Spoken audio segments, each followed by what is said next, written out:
اسلام آباد میں چوتھی مرتبہ بلدیاتی انتخابات ملتوی کر دیے گئے۔ الیکشن کا ایسا نظام بنایا جا رہا ہے جس میں سینٹ کی طرح نمائندوں کی منڈی لگے گی۔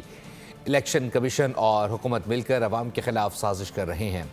امیر جماعت اسلامی حافظ نعیم الرحمان کی پریس کانفرنس مزید کیا کہا، آپ کو سنواتے ہیں۔ جیسا شہر جو ہمارا کیپٹل ہے اور عام طور پہ یہ سمجھا جاتا ہے کہ اس کا انتظام بہت اچھا ہوگا، لیکن اس وقت یہاں شدید کرائسس ہے اور کوئی اس میں کام نہیں ہو رہا، اس لیے کہ لوگوں کی منتخب حکومتیں نہیں ہوتی جو اس برڈن کو لیں اور کوئی کام کر سکیں۔ ان کا تو ارادہ ہی نہیں ہے کہ یہ کوئی الیکشن کرانا چاہتے ہیں، تو یہ زیادتی ہے۔ جو سینٹ میں یہ منڈی لگاتے رہے ہیں انسانوں کی، جو قومی اسمبلی میں انسانوں کی منڈی لگاتے ہیں اور صوبائی اسمبلی میں انسانوں کی منڈی لگاتے ہیں، خرید و فروخت کرتے ہیں اور ٹریڈنگ کرتے ہیں، اب یہ چاہتے ہیں کہ گراس روٹ لیول پر ایک یونین کونسل کی سطح پر بھی لاکھوں انسانوں کی خرید و فروخت کا نظام بنائیں اور ان کو جبراً مجبور کریں کہ وہ ان کی پارٹی میں شامل ہوں۔